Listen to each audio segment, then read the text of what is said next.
Well, you've clicked on a couple of buttons and you've joined us. Hopefully you've been with us before. If you're new, welcome.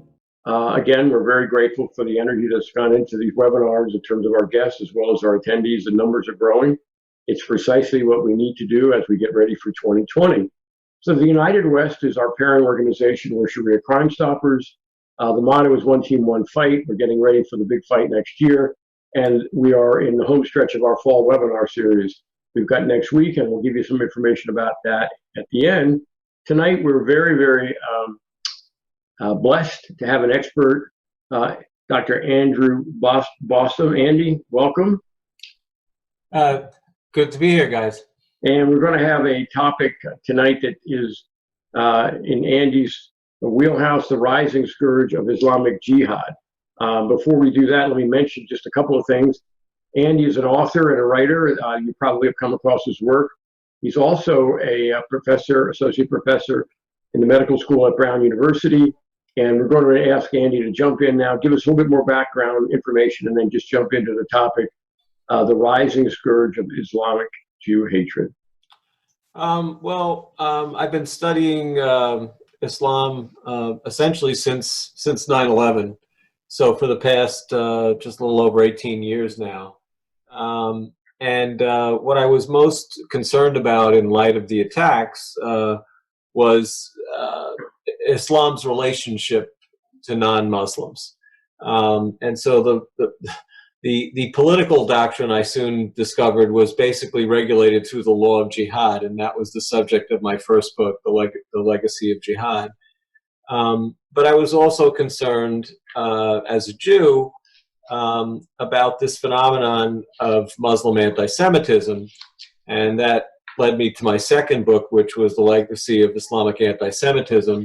And I guess what struck me the most in researching that book was how hardwired into the theology Jew hatred is in Islam, which is not really sort of the what the mainstream academy is willing to discuss and often negates, and that spills over into the think tankery and the Department of State and the public discourse, etc. So it's been a struggle just to get that basic information out. But one of the things that crystallized it for me very early on was the case of Muhammad al-Ghamiyya.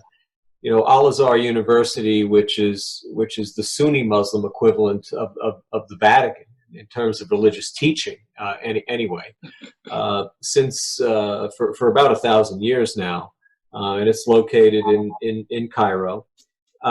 They send their emissaries throughout the world, much like the Vatican itself has papal nuncios to different countries.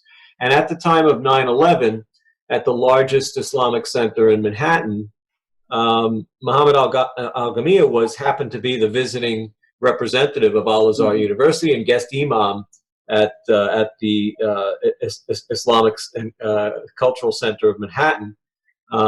He said some very, in English, he said some very ecumenical sounding things after 9/11. But shortly after 9/11, he left suddenly and returned to Egypt. And then he gave an interview at Al-Azhar University and claimed that he was being harassed, and the vitriol just poured out, particularly the anti-Semitic vitriol, very anti-American, but also very anti-Semitic vitriol, what sounded to be crazy conspiracy theories. Remember, this is early October of 2001. And literally, the things that have now become, urban legends, the Jews knew about the attack and they left the World Trade Center, and it was orchestrated by the Mossad, and the Jewish doctors were poisoning Muslim children in the United States, but it was all brought home with Islamic theology.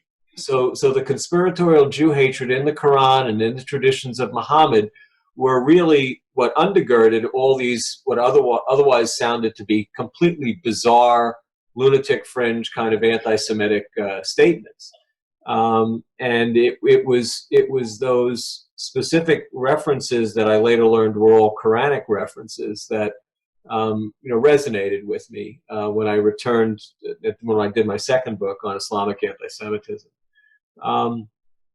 But at present, to me, the simplest way to understand the phenomenon is really to look at existing databases, existing studies that are done, and whether you look at and you can actually see it as you progress from hardcore terrorism.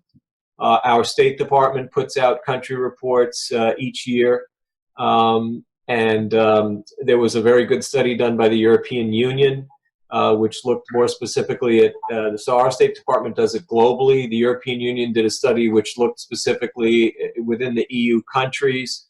And this whole debate now that's arisen about, white supremacism and its contribution, you really begin to see how it's a pure, almost meaningless epiphenomenon on a global scale. So if you look at the State Department, the last two reports, they come out at the end of each calendar year. So the one that's out now, that just came out, reflects the year 2018. The one right before that reflects 2017. It's very interesting to just look at some of the summary things you can pick up by doing a keyword search.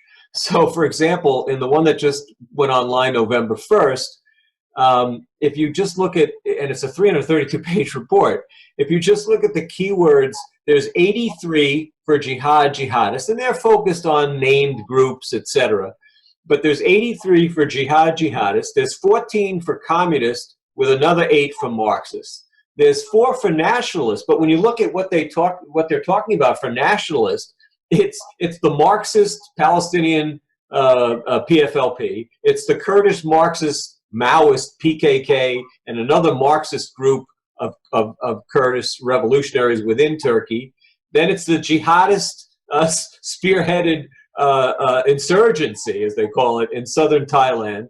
And then in Bosnia-Herzegovina, it also includes jihadists in terms of ethno-nationalists. By the time you find the only reference to white supremacists, it's a reference to Sweden. And I just want to read for you what the full context is. It says, Sweden faces a new normal with an estimated 2,000 Islamist extremists and 1,000 white supremacists and leftist violent extremists present in the country. That's it. That's the entire reference in this 332-page report. And of course, as City Journal did a report on the year before, the Department of State Global Terrorism Report, and pointed out, well, look, almost all of the terrorism that's being discussed in these reports comes from countries where there aren't really significant white populations. Period. So it's just it. So when you now move to what's going on within the EU, or has been going on with the EU since the year 2000, there was something that came out in the spring of this year, and it translates into English as the Black and White Book of Terrorism in Europe. And it was the initiative of a Spanish member of the European Parliament, whose name is very difficult to pronounce, but I'll give it a shot. A woman, Maite Hazargartundua.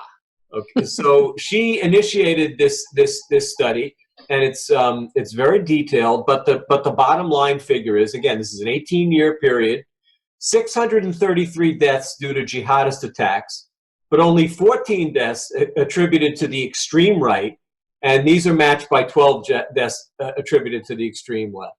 So I mean, the statistics, at least in terms of terrorism, are overwhelming. And I did a quick review. As I'm sure your audience is familiar with, there's a very good website, The Religion of Peace, which chronicles the jihadist attacks literally day by day, and they've been doing this since shortly after 9/11. But if you look at the calendar days, they do a 30-day report. If you look at one of their most recent calendar reports, October 11th through November 9th, there were, and they always miss a few, there were at least 90 Islamic jihadist attacks in 20 countries across the Middle East, Africa, and Western Europe. which in this case included a couple of attacks in Germany and one in Switzerland even, during which 455 persons were killed and 396 were injured. By the time you start to get down to anti-Semitic violence specifically, it's much more difficult to chronicle in Western Europe, because one of the problems has been that the EU is not terribly interested in figuring out who the perpetrators are, so it's left up to independent investigators. But there was at least one report, but it's a little old now. It was collected data during the calendar year of 2012, and it was reported in 2013. And what was different about this is that the Jewish victims of violent attacks or threatened violence were asked to identify who they felt had attacked them or threatened to attack them. And this was unique about this data. And they were asked, the question was actually done in a retrospective way to cover a period of about 5 years. So they were asked, thinking about the incident where somebody attacked or threatened you in a way that frightened you because you were Jewish, who did this to you? Well, but when they finally asked the victim class, in this case Jews, it's overwhelming in countries where there's a significant Muslim population. So, for example, in Belgium, 56% of the attacks were from Muslims versus 0% right wing, for example. In France, 53% Muslim versus 4% right wing. And then the next highest group actually was 18% were attributed to those with a left-wing background. And a lot do remain unknown. They just don't know who attacked them. In Sweden, 51% Muslim versus 5% right-wing. And there it was 25% left-wing. In the United Kingdom, 36% Muslim versus 7% right-wing. And in the UK, it was 14% left-wing. So, with the one exception to the left-wing violence coming in second place, which, dubious distinction, was Germany, where it was 34% Muslim, but right-wing was 11%, but it was almost identical to left-wing, which was 9%. So here is really, these are the only data where you can really begin to tease out who's perpetrating the violence. And again, some of the data are missing. And so I was curious, about Germany specifically, why is that? And it was very interesting to see. This struck me because there was a video put up that was from interviews at the Frankfurt Book Fair, and leave it to the videographer James Cohen, and Gates of Vienna posted the video with a full transcript which you can read. And so this Jewish cardiologist who's an immigrant to Germany from Uzbekistan, she made this remarkable statement during this interview, and actually it was about why Jews, at least a minority of Jews, are openly supporting the Alternative for Germany party, which of course gets tarred as being hard right and racist and everything. So here's this very bright Jewish cardiologist, an emigre from Uzbekistan, and I thought this was a remarkably balanced statement. She says it is important that the anti-Semitism debate be led openly, honestly, and broadly. There's a right-wing anti-Semitism, there's a left-wing anti-Semitism, and there is Muslim anti-Semitism.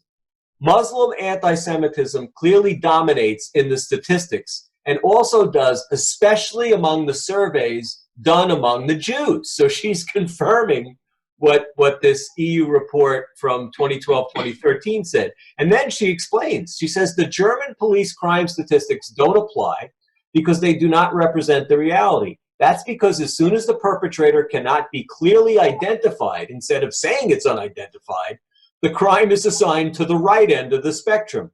We're not going to solve these problems in this country by doing this, and that's certainly not going to stop anti-Semitism. I thought that was a remarkably clear-headed, sober statement of the problem. In other words, she's saying, okay, if you can't identify who the perpetrator is, just say that. Don't automatically assign it, to the right-wing group because of of political concerns and leftist socialist dominance of political parties in Europe.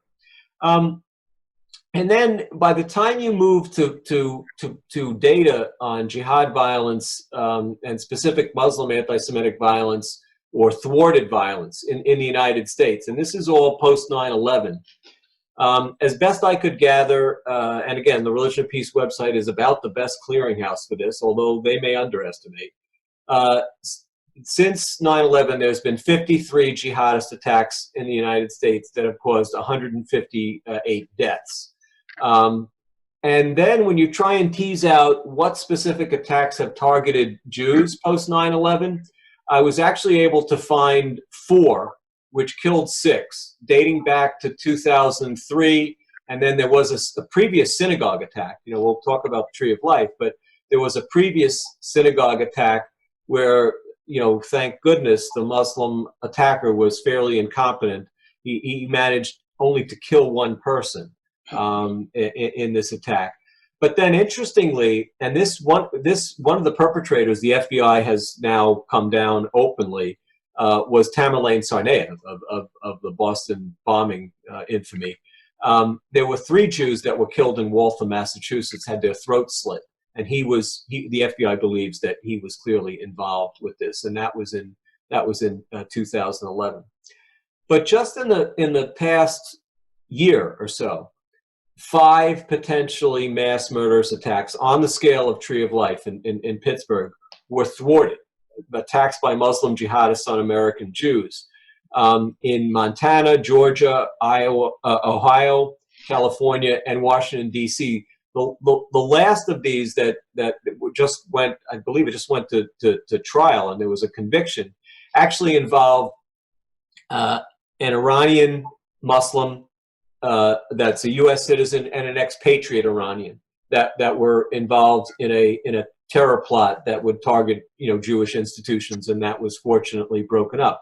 But you know, you don't really see this information sort of collated in a way that strikes you with how impressive it is just within the past year, because it's true there haven't been successful attacks. There's never been anything on the scale of Tree of Life, which this neo-Nazi Bowers was able to succeed in. But it doesn't mean that these plots aren't continuing to be broken up. And it's very interesting that this all came to a head during a hearing back in April, which was supposed to be on white supremacism. It was in the House Judiciary Committee. And what was striking to me, and it will lead me into the global anti-Semitism data, was what wound up being the diametrically opposed presentations of the Zionist Organization of America, Mort Klein, and then the senior vice president for policy from the Anti-Defamation League. And there were certain points of agreement, but then there was wide divergence. So both the ADL and the ZOA cited the fact that, you know, it's a very consistent phenomenon over 2 decades that hate crimes are committed disproportionately against Jews. And despite the jihad terror in this country, even the most recent years where there are data available, it's at least 2 to 3-fold higher than the rate of crimes against Muslims or hate crimes that are designated as being Islamophobic hate crimes. And obviously no Jews are involved in terrorism, you know, mass murdering their fellow citizens. So despite that phenomenon, it's much higher. The hate crimes against Jews are much higher. So but the striking disparity between the presentations was incredible. So I've kind of summarized it this way: is that the ADL's Hershenov, again, the senior vice president for policy, at this House of Representatives hearing, you know, she really rivets on the gruesome Tree of Life synagogue, and it's appropriate in many levels. It's the worst single killing of Jews in this country by a confirmed neo-Nazi. And then it was 11 killed, and then relatively not too long afterward, there was that attack at the Poway Chabad, which fortunately only one person was killed by a young white supremacist. But but she mentioned nothing about any of the violence post 9/11 that targeted Jews specifically. Didn't mention it at all, and nothing about the violence in Western Europe. Certainly nothing about the global violence, and she dared to associate Islamophobia with anti-Semitism, lump them together, which I find that so offensive, especially since Islamophobia is actually an Islamic doctrine. It's part of the jihad doctrine to strike terror into the hearts of the infidel. That's the real definition of Islamophobia. Klein, in stark contrast, gave a very balanced presentation. He led in because it was a hearing, after all, on white supremacism. He talked about the heinous attacks at Tree of Life and also Poway, but he absolutely rejected conflating Islamophobia with anti-Semitism. He found it as offensive as I find it. And then what he did, which was the remarkable part, which I really want to get into, is he showed that the ADL's own data on global anti-Semitism, which the ADL chose not to present, showed this overwhelming, this pandemic, this global pandemic of Muslim anti-Semitism. And he broke a more profound taboo than that. He started discussing the anti-Semitic hatred preached in U.S. mosques, but most importantly, he mentioned Al-Azhar University's last two grand imams and their public statements and some of their writings. And I think it was courageous and it was logical. And I just want to review what the ADL did, because that was positive, not this negationist attack that they took at the hearing. The ADL in 2014, follow-up in 2015, and then mostly in 2016, but carried over a little bit into the beginning of 2017, did in 2014 a massive study, the ADL 100, literally across the globe. Population-based samples in countries across the world, and they administer this instrument, which is a very simple instrument, but it focuses on 11 anti-Semitic stereotypes, and to become an index case, you have to agree with 6 out of 11 anti-Semitic stereotypes. If you only agree with 2 or 3 or 4 or 5, you don't even register as a case. It's very specific, and it picks up what they call extreme anti-Semitism, and I would agree with that definition. But it's not particularly sensitive. But they apply it uniformly in all these surveys. So the global survey in 2014, in 2015 they did an oversample of European Muslims, and late 2016 into early 2017 they applied this instrument in the United States. So those are the data I want to go over. What's remarkably consistent about the data is that across the world, and then in these regional surveys, the excess occurrence of Muslim anti-Semitism on this scale, so extreme anti-Semitism, is just overwhelming. It's a 2 to 4.5-fold excess everywhere they look. First of all, not terribly surprising, but the world's 16 most anti-Semitic countries where the prevalence, where the occurrence of this extreme anti-Semitism ranges from a low of 74% to 90, 92, 93%. So in Egypt and Saudi Arabia versus Iraq and the Palestinian-controlled areas in Judea, Samaria, and Gaza at the high end. So 74%, 75% Egypt, Saudi Arabia, then 92, 93% Iraq and the Palestinian-controlled areas. I mean, it just unparalleled. And those are the 16 most anti-Semitic countries. If you look globally at Muslims versus Christians versus atheist agnostics versus Hindus and Buddhists, it's 49% Muslims, 24% Christians, no religion, 21%, Hindus 19%, Buddhists 17%. So it's 2 to 3-fold just by religious denomination globally.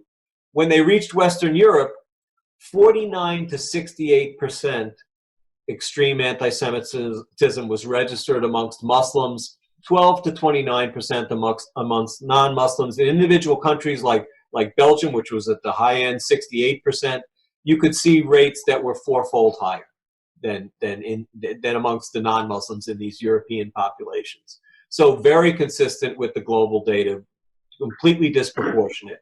By the time they reached the United States, which is fortunately a much more philo-Semitic country, the background rate was 14%, which might be a little higher than people would think, perhaps, but it's 34% amongst Muslims. So even though the absolute occurrence is lower, it's still disproportionate relative to non-Muslim Americans. So lo and behold, more quickly went through most of these data. Certainly the 16 most common, and he actually held up the global data by religious denomination. There's an iconic picture of him holding up the ADL's data. So the way these hearings work, the panelists don't get to respond to each other. There's always a big lag. There's the blowhard congressman, interjecting and asking generally pointless questions, et cetera. So by the time Ms. Hirschenov from the ADL gets to allegedly respond to Mort presenting their own data, it was unbelievable what her response was. So again, he's pointing out the 16 most anti-Semitic countries in the world are all places like Iraq and Libya and Algeria and Oman and Egypt and Saudi Arabia. Okay, some of these countries are literally 100% Muslim.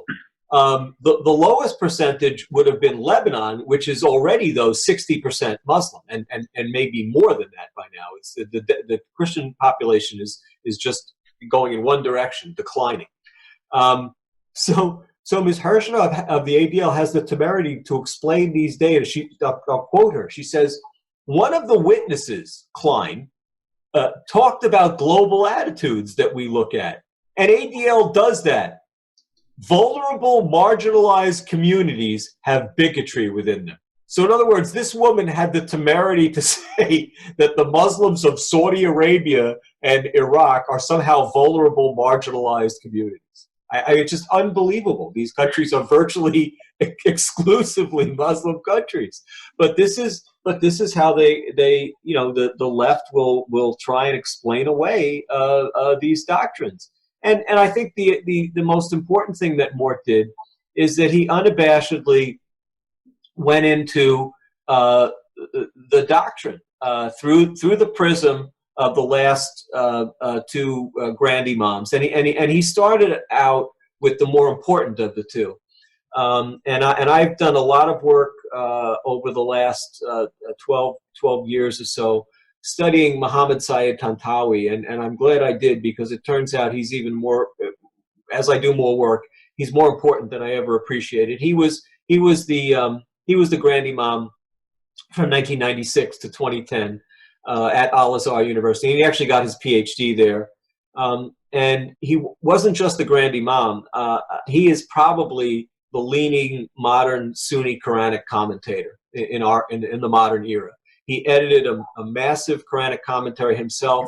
He also established this website, which is a very, very useful resource for your listeners to go to.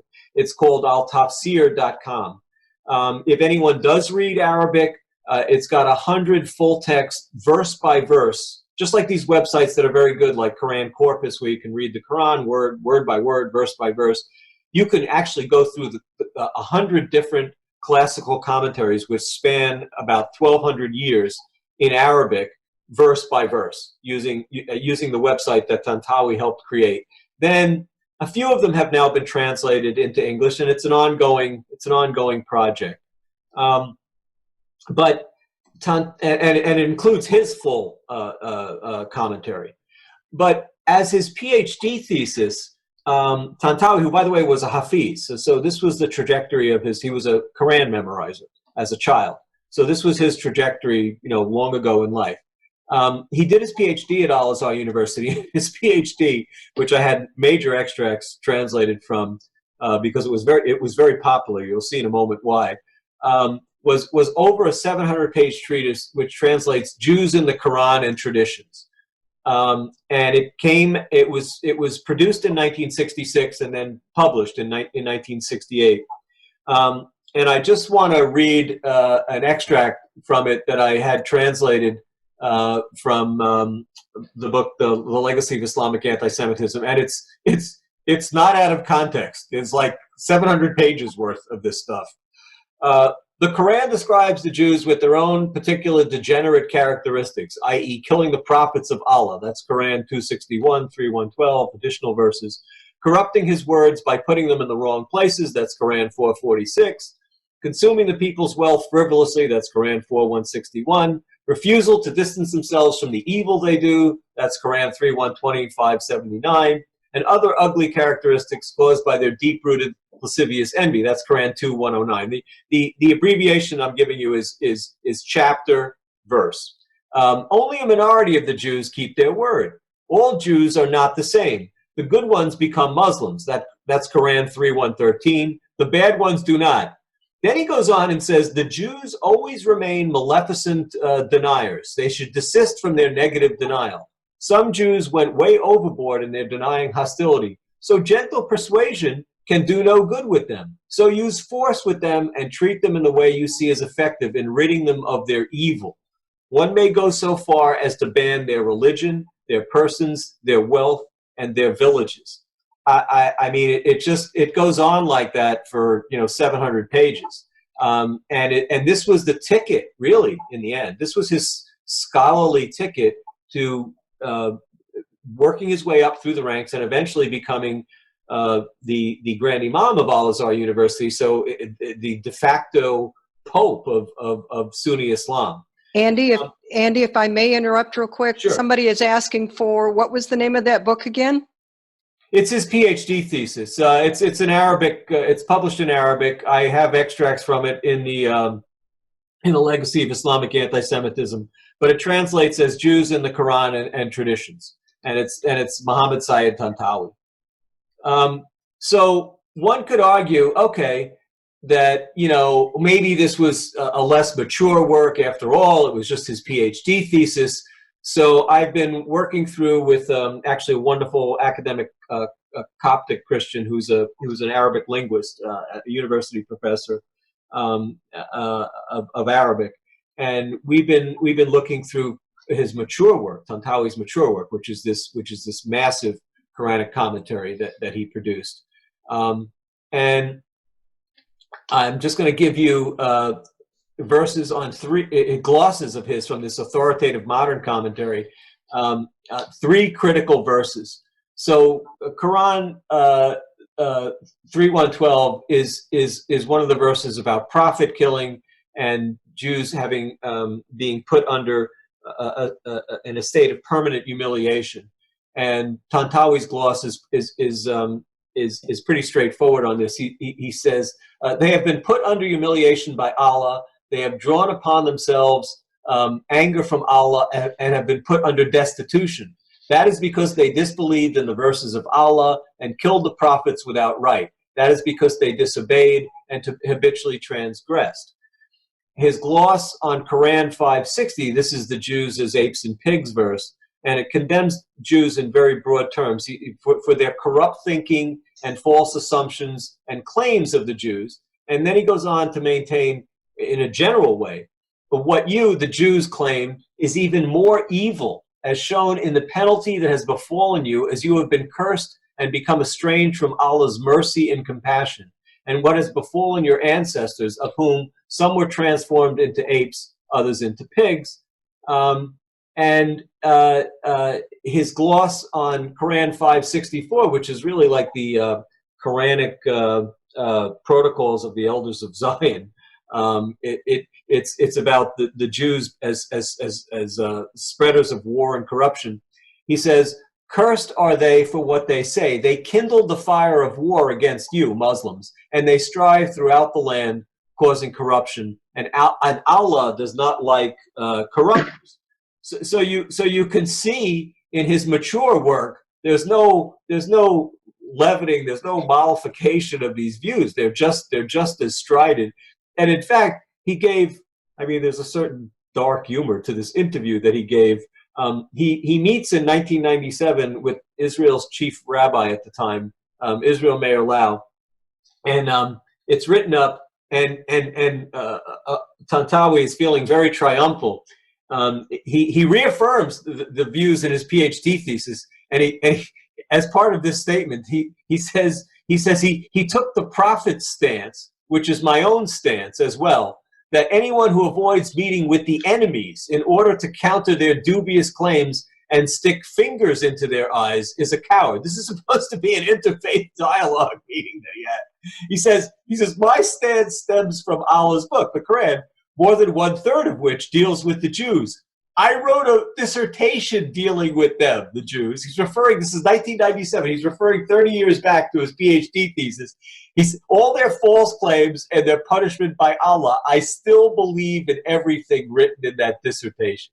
So 30 years later, not only do we have this other massive work that he's produced, he's reaffirming his 700-page dripping with hate treatise on the Jews. That was his PhD thesis.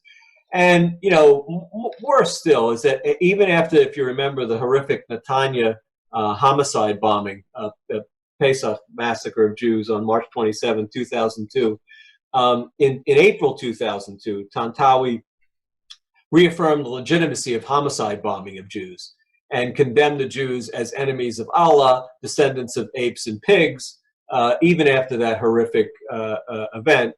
So this is something that he went to his grave with, this type of very, very visceral hatred, doctrinally affirmed. Well, so his successor, the current Grand Imam, is Ahmed Al-Tayeb, and he's an interesting case study too, because first of all, I don't know if you guys are familiar with this, but every year a Jordanian think tank, the Al-Bayt Institute / Institute of Islamic Thought, they kind of run together. They're these mainstream, supposed to be moderate Jordanian think tanks. They produce something called the Muslim 500, which is supposed to be their evaluation of the world's 500 most influential Muslims. In the religious domain overall, then they have a separate category, man and women of the year, for people who've contributed in some significant way to the global Muslim community. But every year it comes out, and so Tayeb was number 1 in 2017 recently. He was the most influential Muslim in the world. Just to give you a sense of where things go with this, Erdogan was number 1 in 2019. The Woman of the Year most recently, because the 2020 edition is already out. There is a year ahead. Is none other than Rashida Tlaib. She's Woman of the Year. Man of the Year in 2019 was Mahathir Mohamad. The virulently anti-Semitic Prime Minister of Malaysia, et cetera, et cetera. You'll always see figures like Khamenei is always very high, and but this is the global Muslim community, and it's the organization that produces this is very much involved in interfaith dialogue. So this is the mainstream. There's no question about it. So anyway, his profile in 2017, when Ahmed Al-Tayeb, the current Grand Imam of Al-Azhar University, was it says influence, highest scholarly authority for the majority of Sunni Muslims, runs the foremost and largest Sunni Islamic university, all of which is true. So Tayeb gave an interview for Egyptian TV in October of 2013, and he really focused on the ongoing relevance of another Quranic verse, which is Quran 582. And this is a verse that's been used to inspire Jew hatred in Islamdom really since early Islam. There's a very interesting tract that I analyzed in The Legacy of Islamic Anti-Semitism. Sort of a sidebar here, but I think it's useful to show you the relevance of this verse. So in the mid 9th century, the then caliph of the Abbasid dynasty, al-Mutawakkil, is a very pious Muslim ruler, and aware of the sentiments of the community that he rules, particularly the Muslim community. And he's concerned because he notices that for some reason they appear to hate the Jews more than the Christians, and that's not politically expedient, because the Jews are a crushed minority. They have no community. They have no kingdom. And he's beset. You know, there's a Byzantine Empire in this period. There's Armenian kingdoms. He's much more concerned about the physical threat that these kingdoms pose. And he commissions the greatest man of letters of his era, Al-Jahiz, to write an anti-Christian polemic. But in researching his polemic, Jahiz notices the same thing as his ruler, that, yeah, you know, the Muslim masses, for whatever reason, hate the Jews a lot more than they hate the Christians. And he theorizes that it's because of this verse, Quran 582, plus what he describes as the Muslims' understanding of the turbulent relationship between Muhammad and the Jews. But so even in the middle of the 9th century, this verse was known to inspire Muslim hatred of Jews. So reflecting on this verse in an interview in October of 2013, Grandiman Tayyab says, I'm quoting now, he says, a verse in the Quran, 582, explains the Muslims' relations with Jews. This is an historical perspective which has not changed to this day. See how we suffer from global Zionism and Judaism. And notice the conflation of Zionism and Judaism. Since the inception of Islam 1,400 years ago, we have been suffering from Jews and Zionist interference. Again, a conflation in Muslim affairs. This is a cause of great distress for the Muslims. The Quran said it, and history has proven it. You shall find the strongest among men in enmity to the believers, Muslims, to be the Jews. And that's a direct quote from this verse.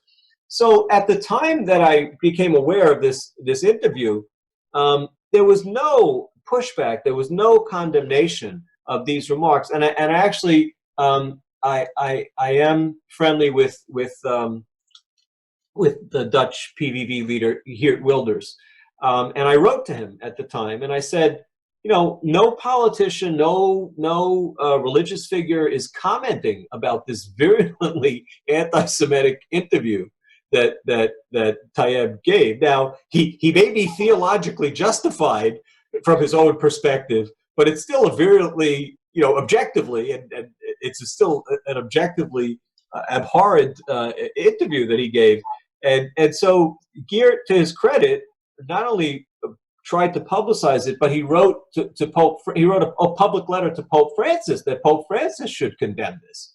And of course, you know, no one listened to him, but he was the only person to even comment about it. And then Tayyab, since that interview, has gone on twice, at least that I could find. He might have done it a third time. He blamed the rise of global jihad terror on Zionist machinations. He specifically blamed global Zionism for the rise of ISIS. He did that at least twice. And then last year, at the beginning of last year, he said that the Zionist entity was going to march on the Meccan Kaaba, you know, the structure that Muslims do their processions around during the Hajj period, and also that the Zionist entity was going to do something to destroy or attack the mosque of Islam's prophet in Medina. And then 6 months after that, after all his anti-Semitic pronouncements and all his conspiratorial pronouncements, he comes out in June 2018 and he says, quote, "The issue of anti-Semitism is a lie that continues to deceive nations to this day." So he's not exactly the paragon of self-awareness. But you know, at any rate, I thought this was certainly for the modern period, I thought this was a very useful way to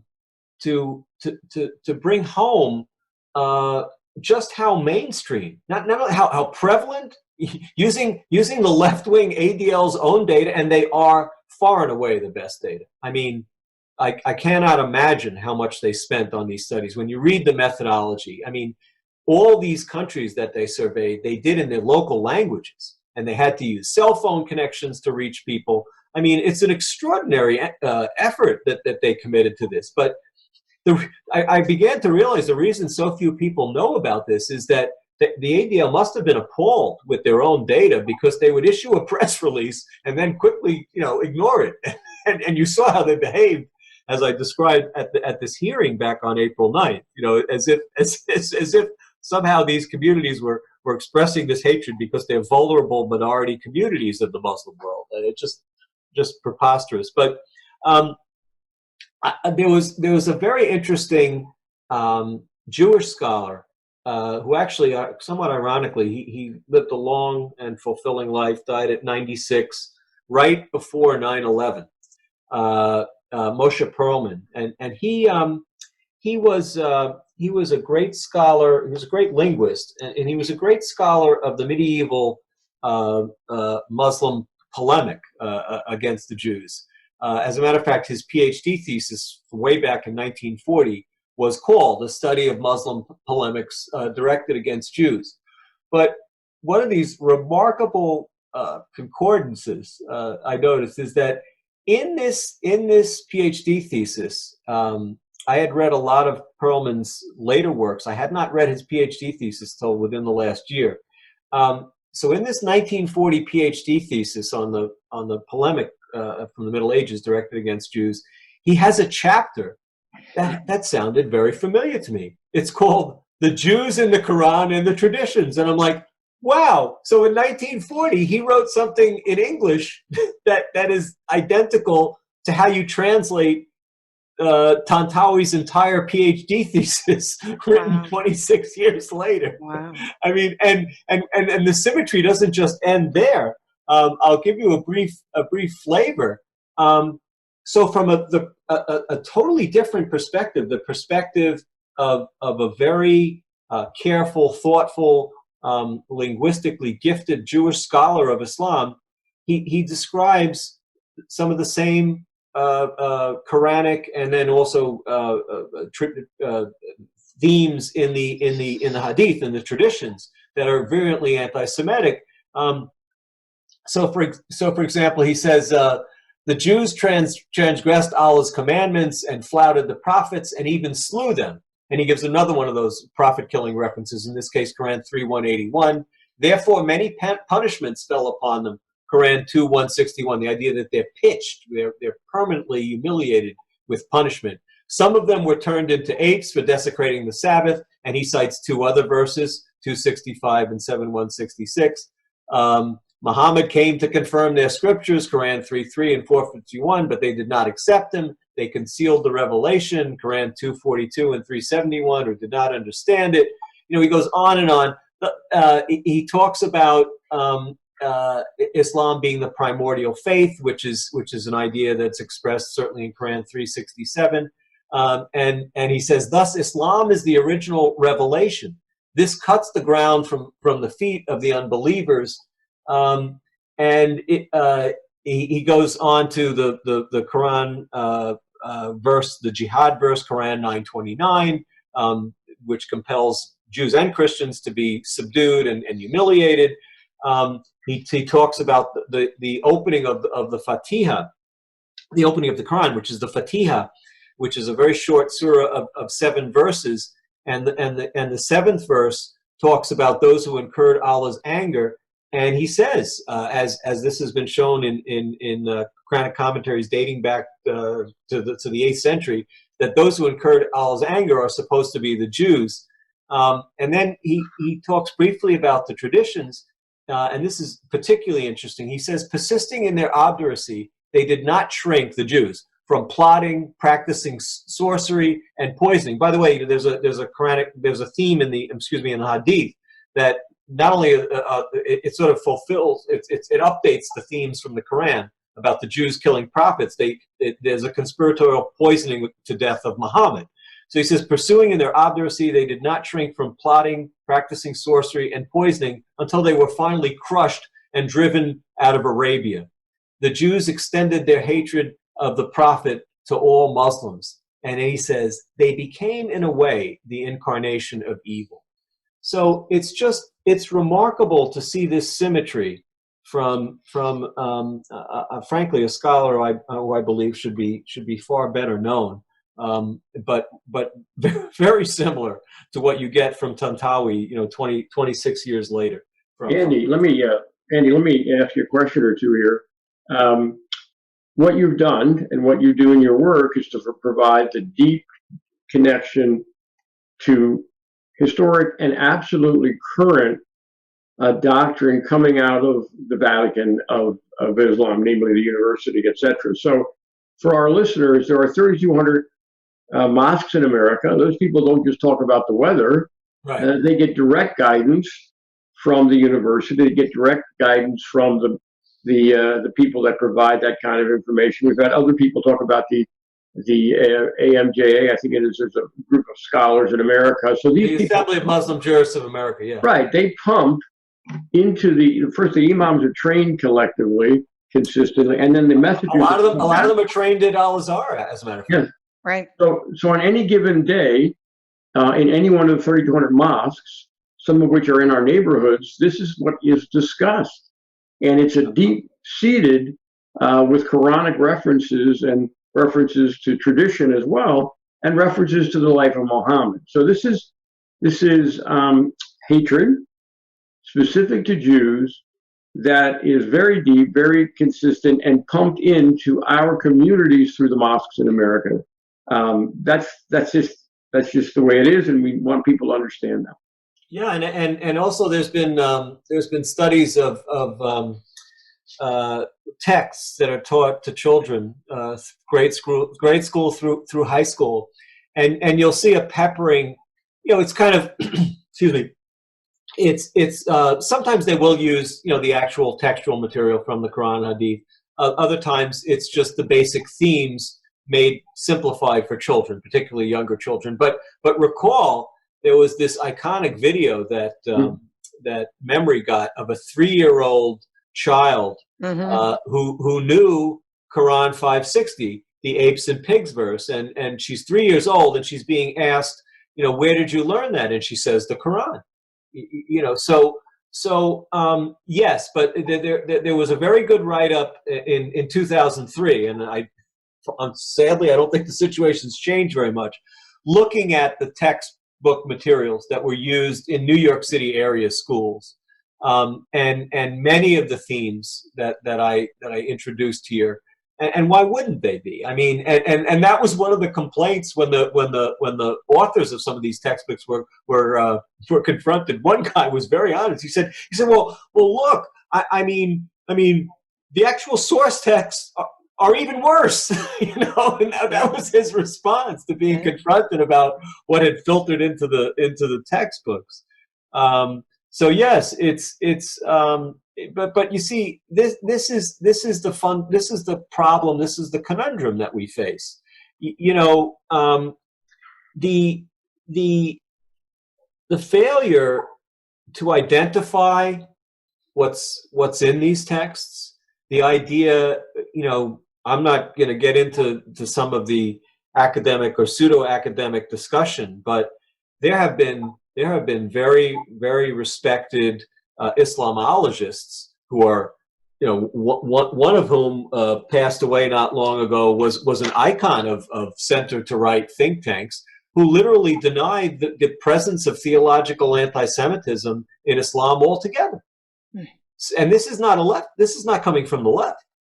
So it's just shocking to me when I go back and when you read Moshe Perlman, and he's just one example, or when you read Shlomo Dov Goitein, scholars that are the equal to this late doyen and his superior, and you see how frank they are about the doctrine and the history, and you see an analysis that was published in 1937 about the anti-Semitic content of the Hadith by a rabbi, George Vaida.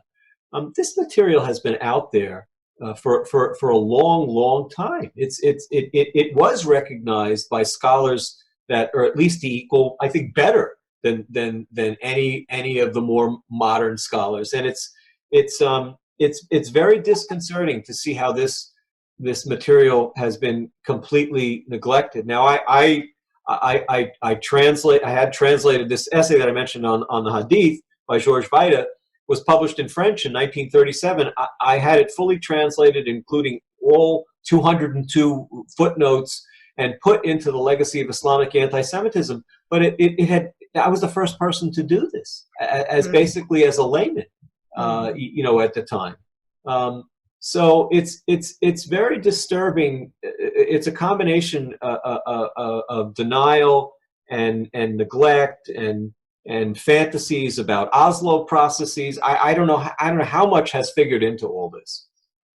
I think the most disturbing thing is the lack of attention, the lack of interest, the lack of outrage, the acceptability of this, as well as the opposite, absolute deceptive messages that are coming out, not just of Islamic groups, but of our federal government, right, that the challenge here is white supremacists. So we've been picking that up on a couple of weeks now with Filippini and others. So the enemy is white supremacy. We don't talk about Islamic Jew hatred. Instead, we focus on white supremacy. I think in the very beginning, you were giving information. It's a fantasy. The issue, when you look at the numbers, I don't want. It's not a complete. I mean, look. After all, I mean, Bowers happened, right. and I think one of the problems is that, and I'm glad to see now that the FBI is being a little more attentive to some of these groups. But in their defense, in defense of the FBI, I mean, it filtered out even throughout the Obama administration. It was a given that they had to concede. There were literally FBI investigations of jihad terror, whether you want to call them lone wolves or networks or whatever, in all 50 states. They're overwhelmed with this problem. So a Bowers can do his thing online and go relatively undetected, and then swoop in and kill. So because I think they're overwhelmed with this other threat to a certain extent.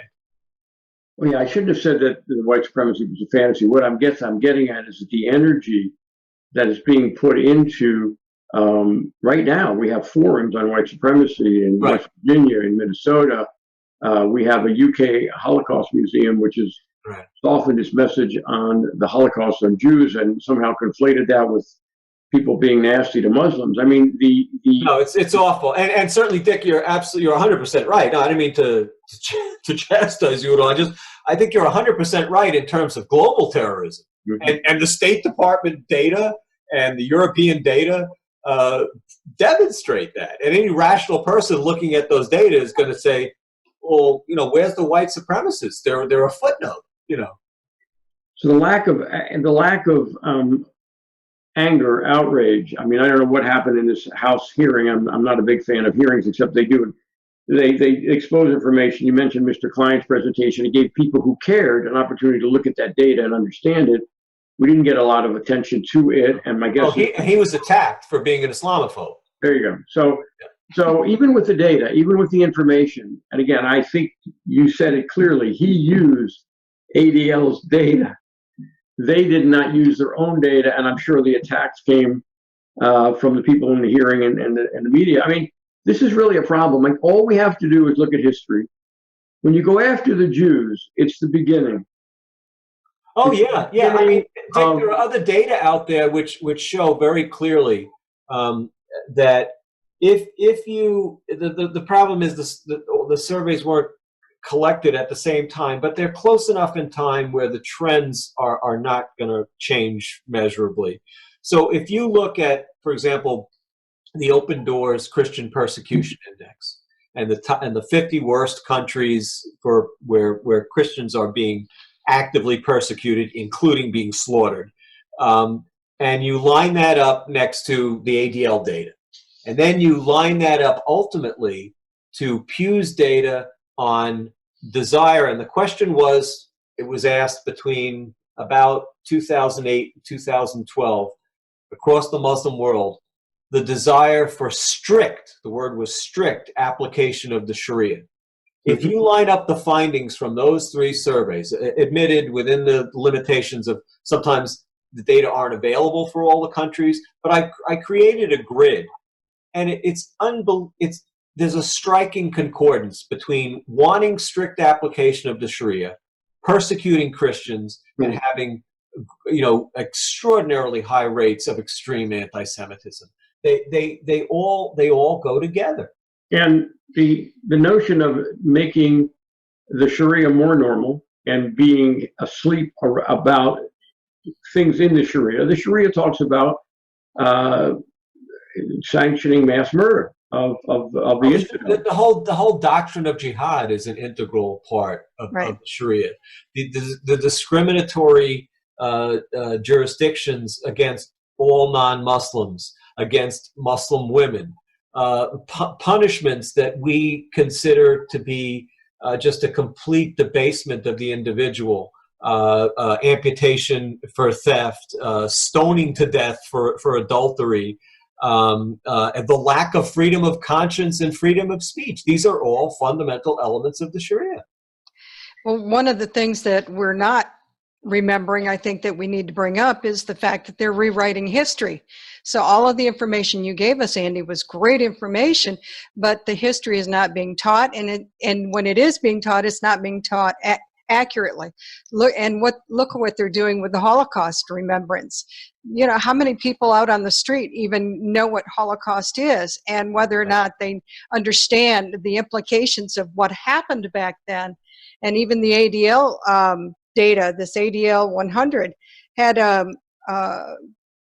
graph in it talking about, 6 European countries, and asking about whether or not the Holocaust even happened, or if the Jews that died in it were greatly exaggerated, or if it was a myth. So it was incredible to see the numbers here in the 6 European countries. So I think, and then there are countries like Iran which have Holocaust denial conferences. Right. Well, but on the other hand, Mary, I don't think it's particularly useful, and I think they've stopped doing this. Like, they were trying to somehow mollify the extreme anti-Semitism of Muslim immigrants into Europe by taking them to Auschwitz, and it didn't really resonate with them at all. They stopped doing that. And the other thing that's not good about that is that they come to see anti-Semitism as a purely European problem. I mean, even under the best of circumstances. Sure. Which is so. I have become increasingly, convinced that it's a very different situation, but at least it's a paradigm that needs to be applied. Is the Vatican II process?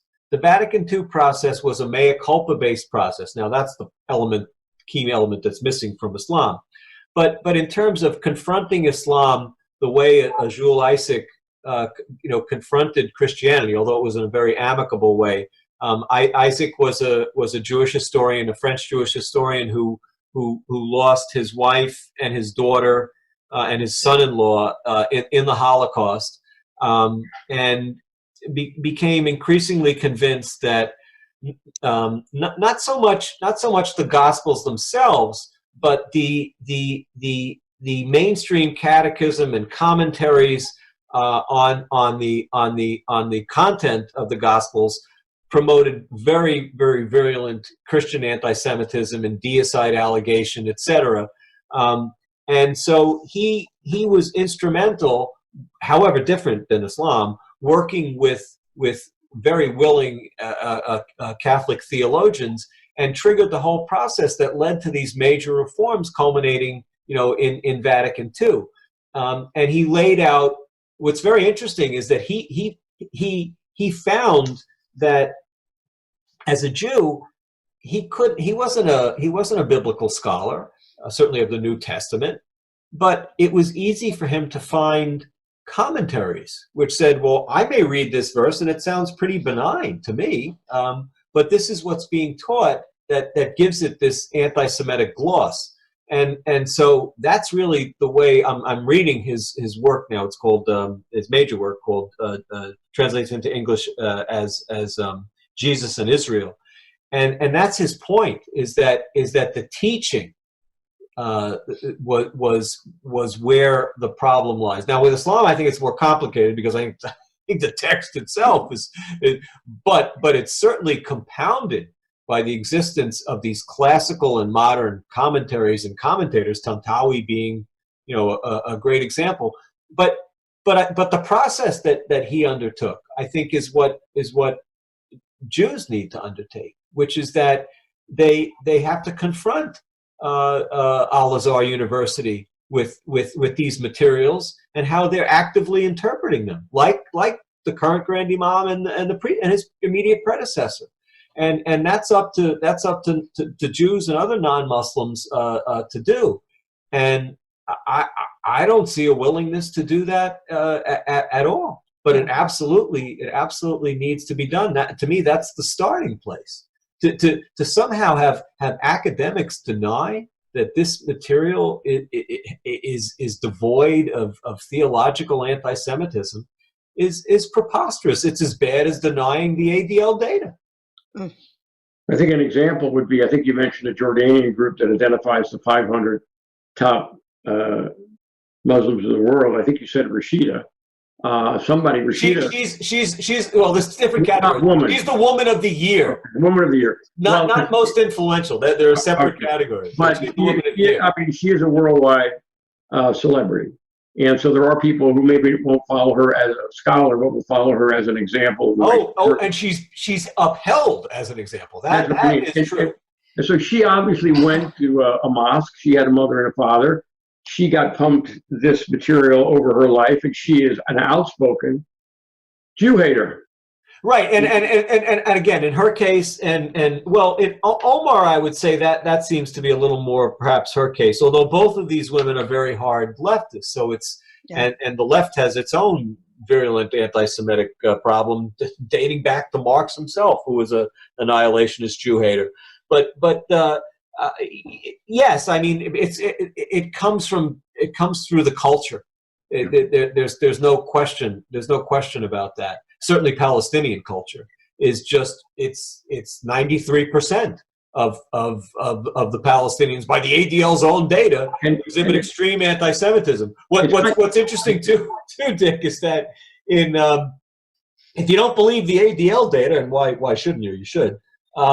In 2011, Stanley Greenberg, who's the Clinton Crime Corporation's pollster, Stanley Greenberg, a Democratic pollster, went to Judea, Samaria, and Gaza face to face in Arabic, interviewed, I think it was 1,010 Palestinian Muslims. 80% of them agreed with, I think it's Article 10 in the Hamas Charter, to destroy Israel by jihad, and 73% abided in Article 7, the infamous rocks and trees hadith, where Muhammad, to usher in the Messianic age, is saying that the Jews have to be slaughtered.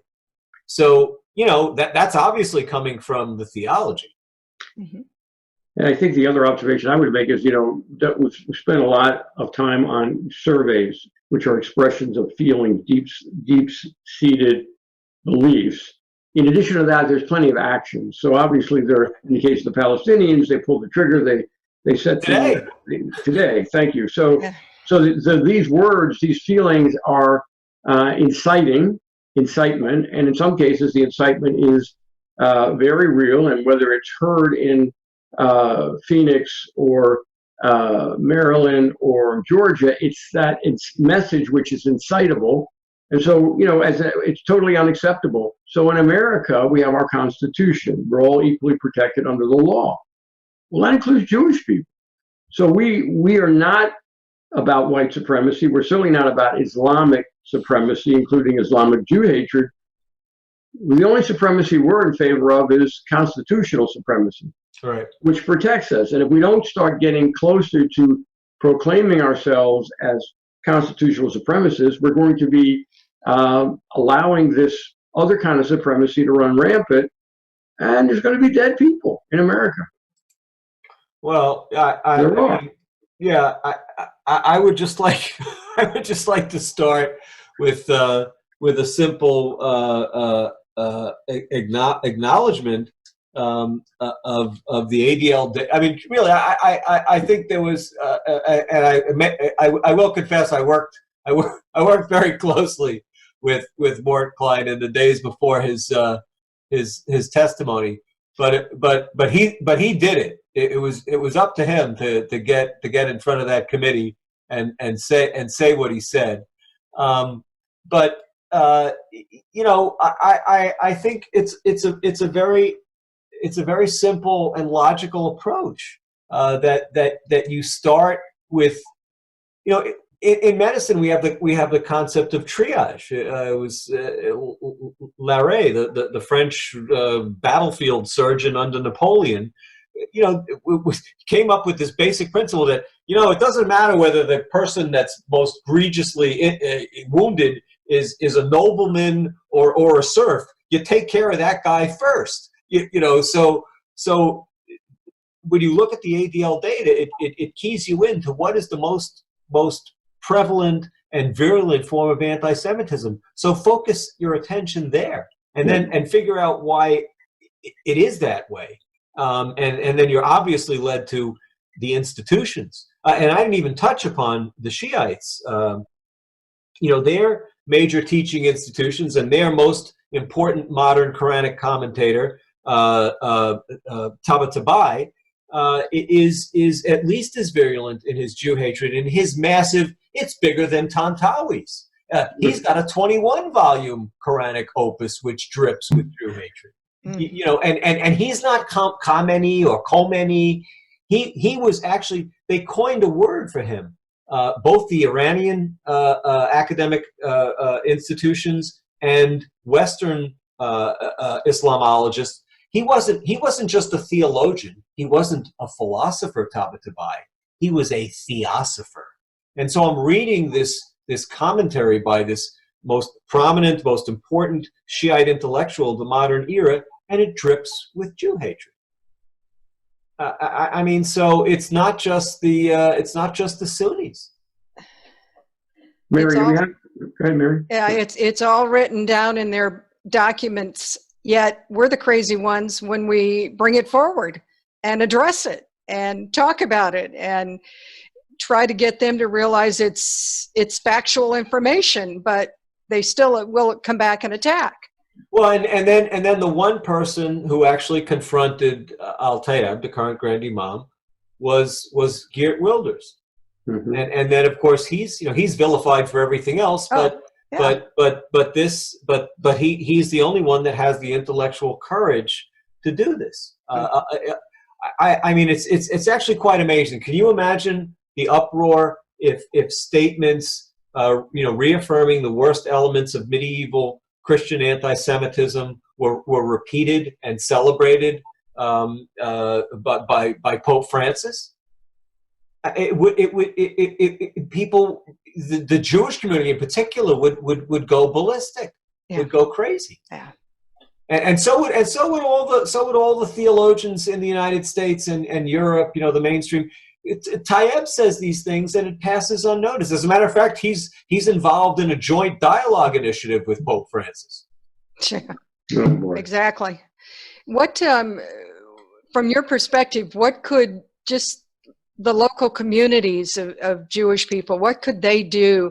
I mean, it would be difficult to address Tayyab. We had, if you want to display it, we basically we put this ad out. I work with a group of people who want us. That's I totally understand. They want to stay anonymous, but they were very generous in helping me put out an ad. You've got the ad up now. We put out an ad in the Boston Herald between Rosh Hashanah and Yom Kippur, right before Yom Kippur, and it basically was the ADL data, with the ADL data referenced, and then Grand Imam Tayyab's invocation of Quran 582, all in a big 10 by 10 one-page ad that ran in the Boston Herald. And it's available on a website that's it's a spin-off of CARE. It's CARE-H, the Council Against Islamic Religious Hatred website. I love it. You could look it up there, and you could go to a PDF link and print out. They call it a tear sheet. It's from the old days when they used to mail you your ad in an envelope, literally torn out of the newspaper. But this is a PDF that can be printed out, and I think people should go to their synagogue leaders, their rabbis, and their Jewish community center leaders, and show them the data and say, what are you doing about this? There's another version we could show real quick that's got the links to the reference data, right? Right. Those are the active hyperlinks. The ad itself actually had the links, but you'd have to right. you'd have to type them out and right. So these are active links. Those are active links, right? Those active links and all of that that PDF is on the careh.org website. So anybody who wants to go out to that website, you can actually pull up this document and have the actual links to it. Right, and I believe it's the posting from October 4th, the same day that the ad actually appeared in the newspaper. Now, are you looking for any donations to help work additional ads? Are you looking for any additional help to? When we have a concept okay. put together and ready to go, then we might do that. I don't know. I think actually that the the Herald seemed to be okay with it. The reason, and the aesthetics, didn't appeal to advertising people. But the reason I did it that way was because I got this ad approved in an hour because I told the guy who you can understand was a little concerned about it. I told the advertising buyer or aide, whatever you call him, the guy who put it in the paper. I told him that every claim, every statement will be documented. And once I presented it the way you see it, he had it approved in an hour. Good. So if it's going to be fact based, I think we'd have another opportunity to put something out. Good. We have one question from an attendee. Let me read it to you. Some Muslims have made efforts to reform, and he's got that in quotes, Islam. Is this a remotely realistic goal? I'm never say never. I mean, it's got to be but the devil is in the details always. It's got to be a process. I would argue that it's got to be a real process akin to not just akin, in a sense duplicative of Vatican II, where you literally had teachings changed. And that was preceded by a mea culpa that the doctrines actually exist. They're anti-Semitic. We can see that even if you're going to say that it's not necessarily the way the gospel text itself should have been interpreted. It certainly has been. It's certainly been taught, and we have to acknowledge that, and we have to change that. I don't see that. Problem number one is I don't see that sense of mea culpa in institutional Islam at all at this stage. Another a thorny problem, and maybe a thornier problem, is that the texts are not particularly elusive in many cases. They're very declarative, and that creates another problem. But it is what it is. It still has to be dealt with. But to me, the biggest problem is that we're at the stage where Jews and Christians are not even willing to confront institutional Islam. Right. This hatred. That's probably to me, the biggest problem. that's the first hurdle we have to get over. Right. Well, we're going to continue with our action items. Andy, we'll invite you to comment and participate, and we'll invite you to have some closing comments in just a minute or two. So one of the things we like to do is talk about awareness. We've just done that. We want our audience, Jew or non-Jew, to challenge Islamic Jew hatred, and we use the resources we just talked about. There'll be links in the posting, so you can go right to the website. You can pull out what the items you just saw. By the way, I would share that with your non-Jewish friends. I think it would be important for Christians to talk to each other and to their leaders, their pastors, etc., about the phenomena of this. Obviously, Christians need to support Jews as well as Jews taking action. This is unacceptable in America. Yeah, okay, so if you're going to talk about Islamic Jew hatred, you know what? You're going to be called a white supremacist. We're going to get used to that. That's going to be the theme for 2020. There's an election year. There's a major campaign to go after white supremacists and subjectively define them. You are a white supremacist if you support the president.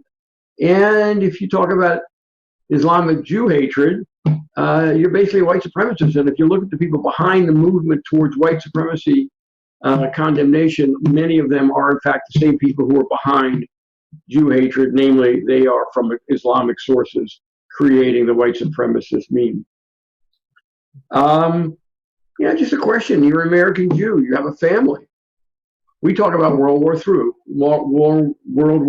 going on right now. We've just heard about worldwide Islamic Jew hatred. So just thinking as an action item, Jewish families that we know and love, are they going to be able to survive in America if we don't go back and enforce the Constitution and protection for everybody?